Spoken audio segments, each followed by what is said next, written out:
She said it like a joke. But the way her eyes held mine, it didn't feel like one. The room was too quiet for a classroom. Just the soft hum of the ceiling fan, the faint scent of coffee that had gone cold, and her perfume, subtle, like cedar and something darker underneath. She stood by the whiteboard, half in shadow, fingers tracing the edge of an eraser she wasn't using. "Your real homework," she said again, slower this time. "Starts tonight." I didn't answer. I never really did when she spoke like that, with that half-smile that never reached her eyes. Her name was Clara, though everyone else called her Ms. Hart. She taught photography at the community center 3 nights a week, and I was just another student trying to figure out aperture and exposure, or that's what I told myself. The truth was, I'd stopped caring about the assignments weeks ago. I just wanted to hear her talk. To see her tilt her head the way she did when she was thinking. Tonight, she looked tired, or maybe just honest. Her hair was pulled up messily, a few strands falling over her cheek. When she leaned over my shoulder to check the camera settings, a loose one brushed against my neck, and I forgot to breathe. "Your framing's off," she murmured. "See here?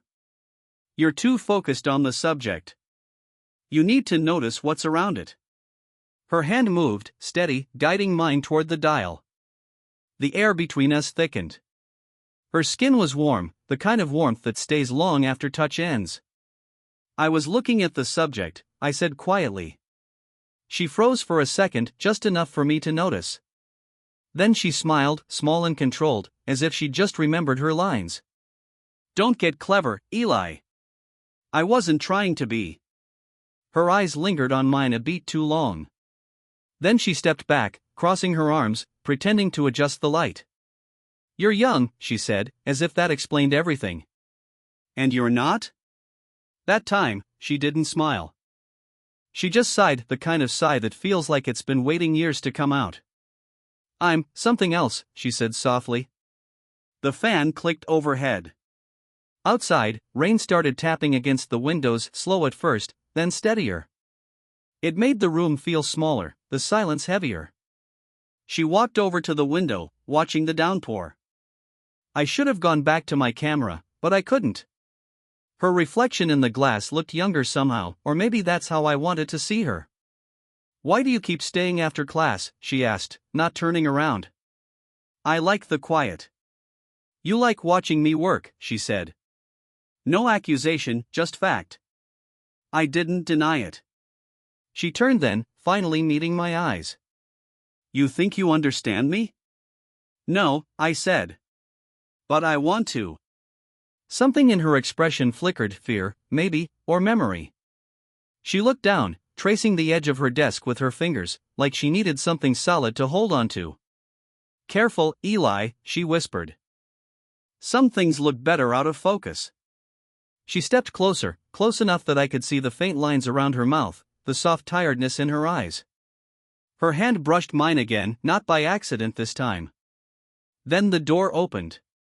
A burst of hallway light cut through the dimness, and another student poked their head in. "Ms. Hart?" "The lights in the darkroom aren't working." She didn't move her hand right away. When she finally did, it was slow, almost reluctant. "Coming," she said. Her voice was steady again. "Professional." As she walked past me, her shoulder brushed mine, just enough to leave the faintest trace of warmth. And before she left, she said it again softer, meant only for me, "Your real homework starts tonight." Then the door closed, and the room was quiet except for the rain. The next evening, the rain had stopped, but the air still smelled like it remembered.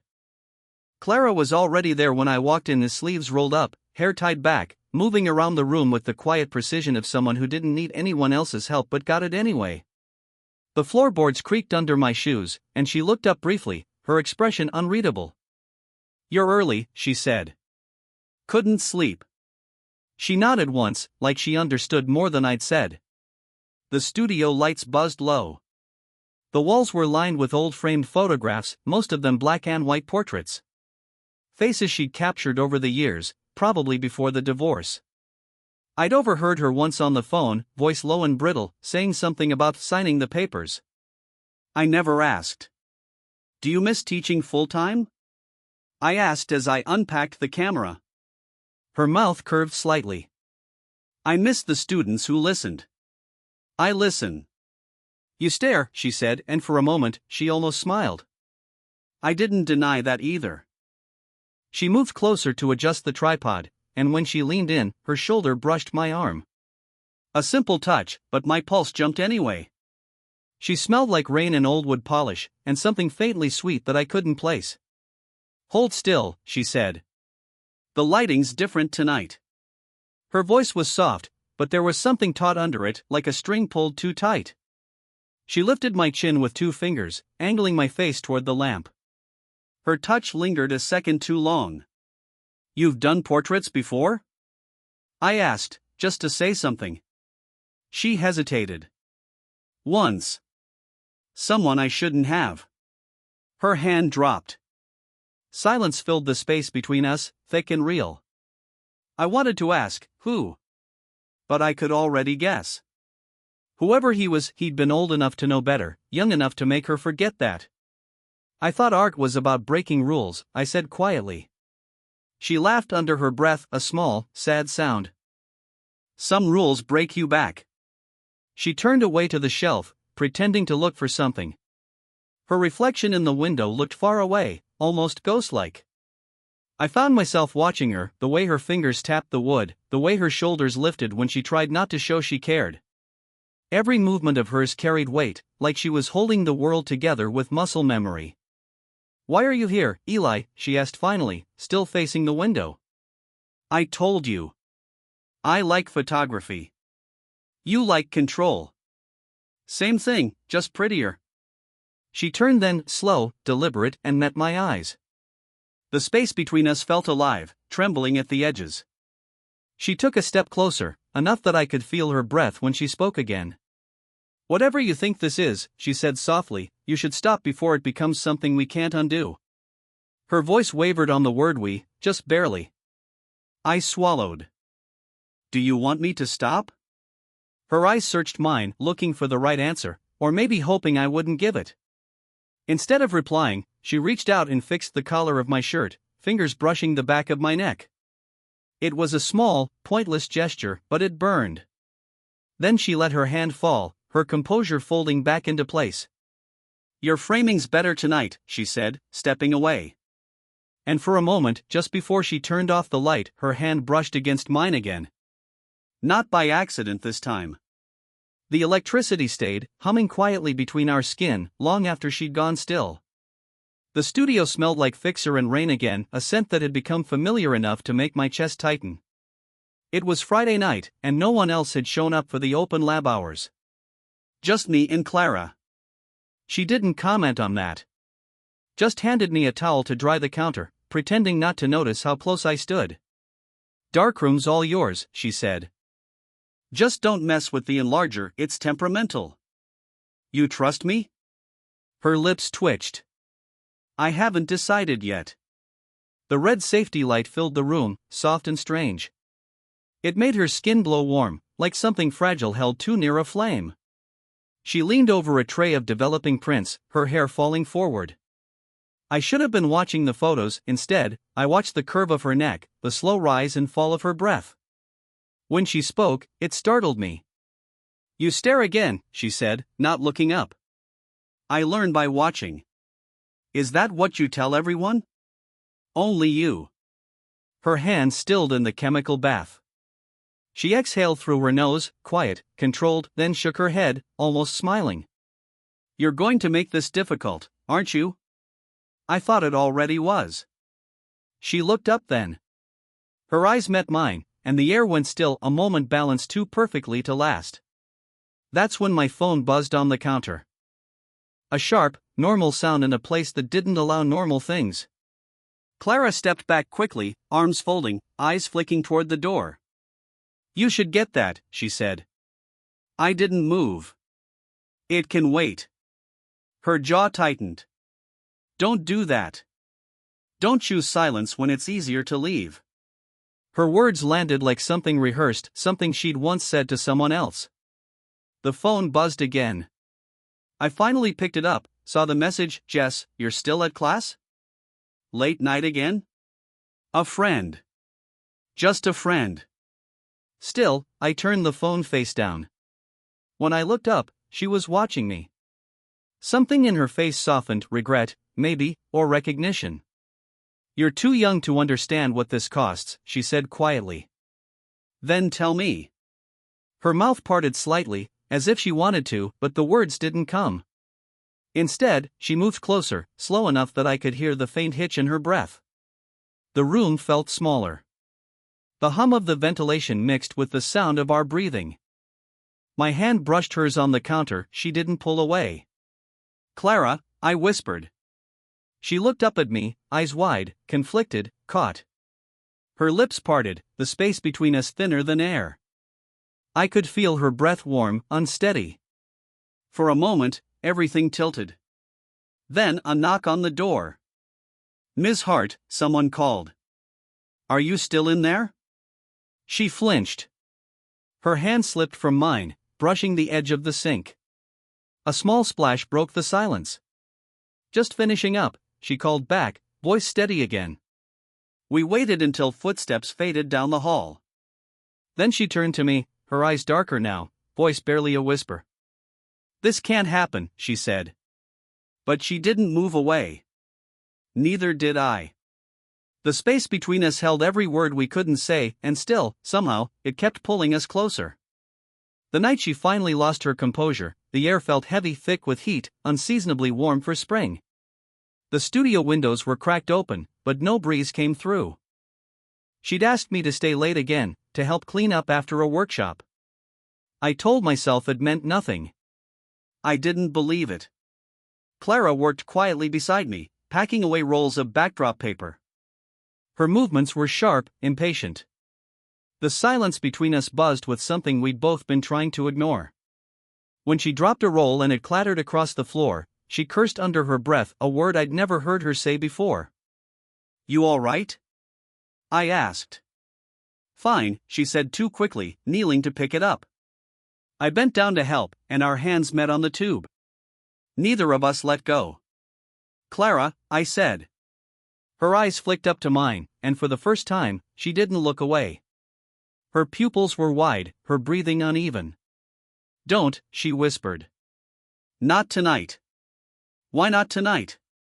She blinked hard, like she could reset something inside herself. "Because if I don't stop this now, I won't later." The honesty in her voice cut through me. "Then don't stop." She let out a shaky laugh, not from amusement, but disbelief. "You don't understand what this looks like. You'll walk away from this hole, Eli." "I won't." I reached up before I could think and tucked a loose strand of hair behind her ear. My hand trembled just slightly, hers didn't move at all. Her skin was warm, her pulse quick under my fingers. "You think I haven't already chosen this?" I said quietly. Her breath caught. "You shouldn't have." The distance between us vanished before either of us meant it to. She leaned back against the counter, and I stepped closer, until there was no space left to fill with words. Her voice was low, almost breaking. "This isn't a game to me. It's not to me either." Her hand came up to my chest, meaning to push me away, but it stayed there, fingers curling slightly against my shirt. I could feel her shaking. "You make it hard to remember who I'm supposed to be," she whispered. I wanted to tell her she didn't have to be anything but this, right now, raw, real, alive, but the words caught in my throat. Instead, I just stood there, breathing her in. The smell of her shampoo. The heat of her body against mine. The way her eyes softened when she stopped pretending not to feel it. She tilted her head up, lips parting just slightly. "Eli," she said, my name half a question, half a warning. I leaned in.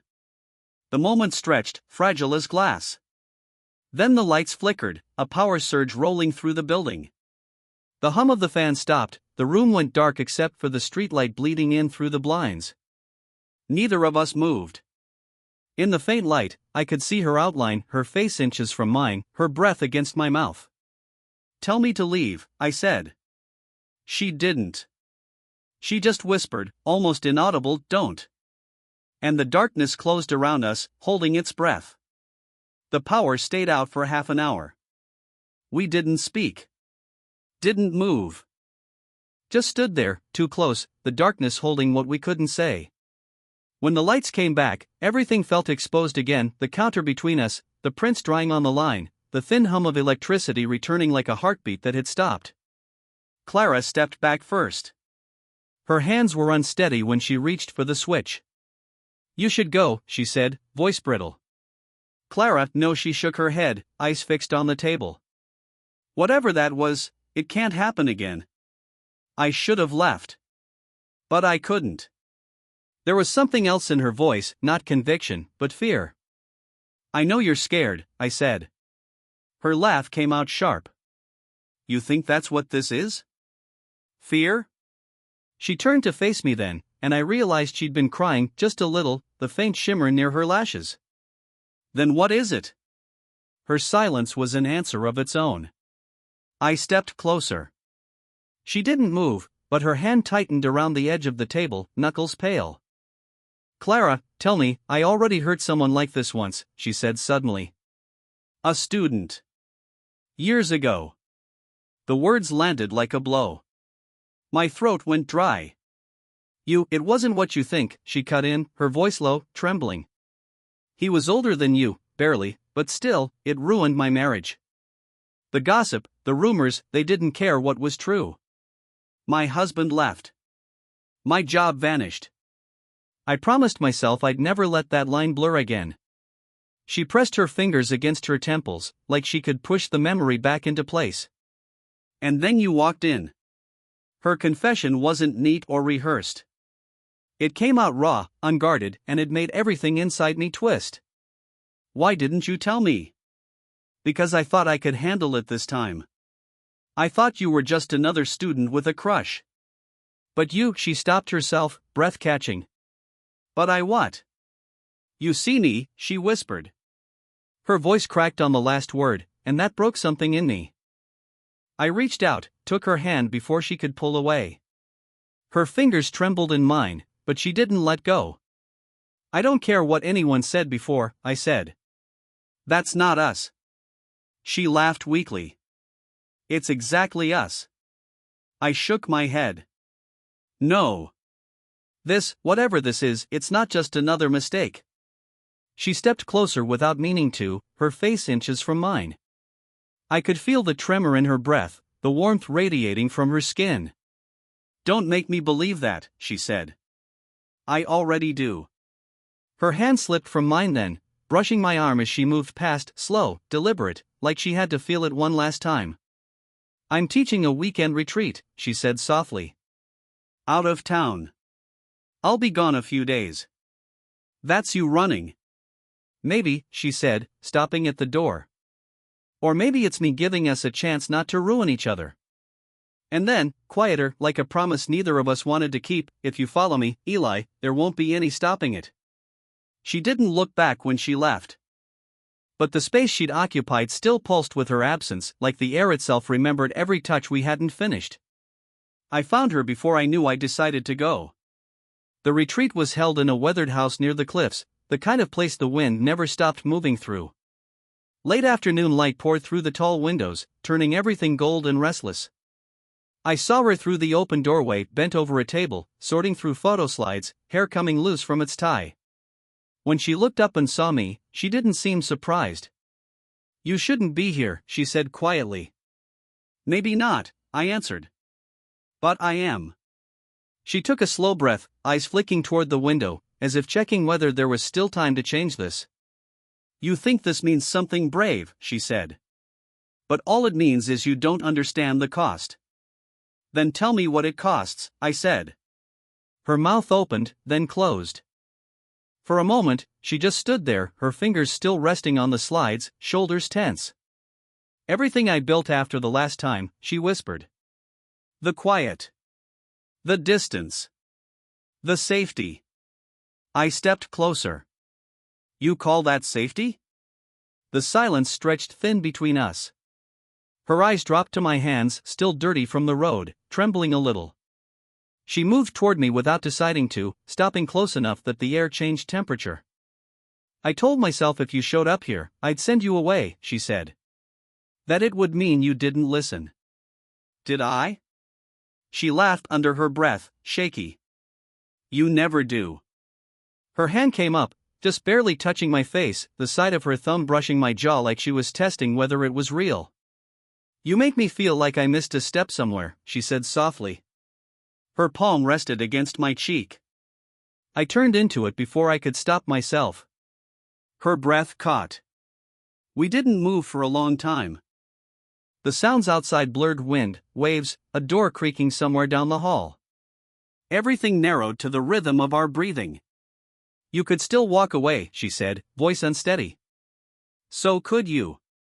She shook her head, tears gathering without falling. No.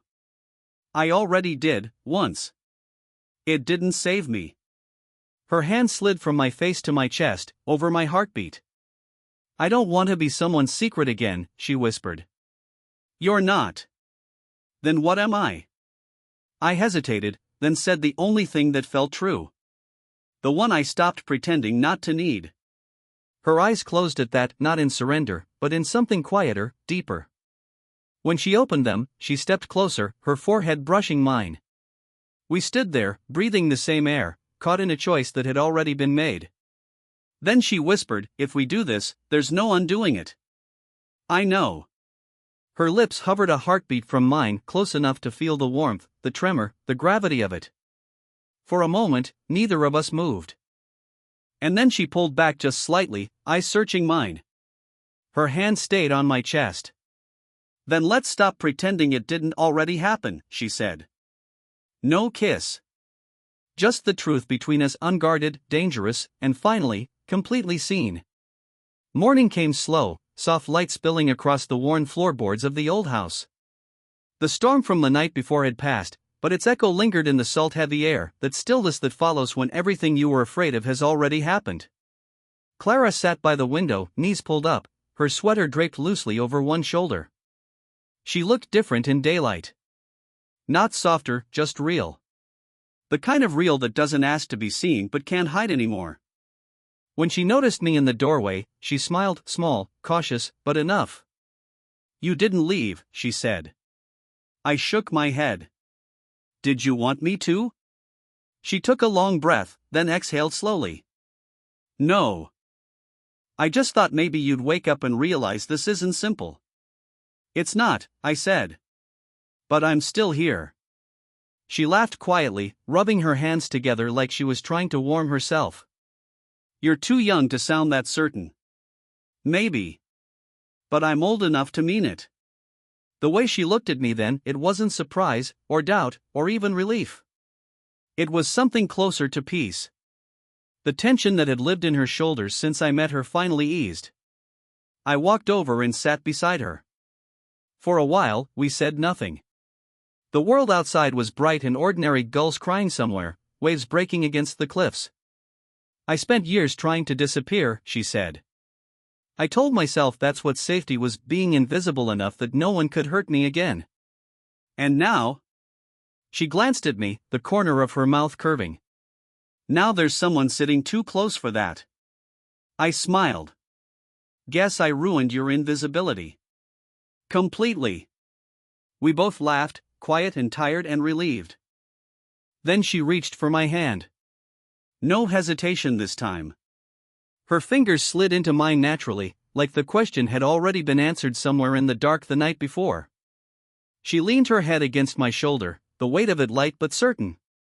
I could feel her breath against my neck, steady, real. People will talk, I said after a while. They always do, she murmured.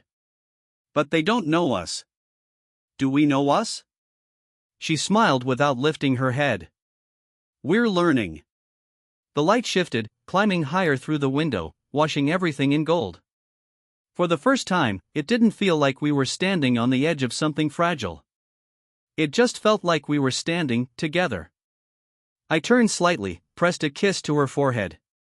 She closed her eyes, fingers tightening around mine. No promises. No declarations. Just quiet, unspoken understanding that whatever came next, it would be theirs to face. Outside, the wind picked up again, carrying the sea's low rhythm through the open window. She whispered something I barely caught. "What?" I asked. Clara smiled against my shoulder. "Homework complete. Did you enjoy the story? What kind of stories would you like to hear next?"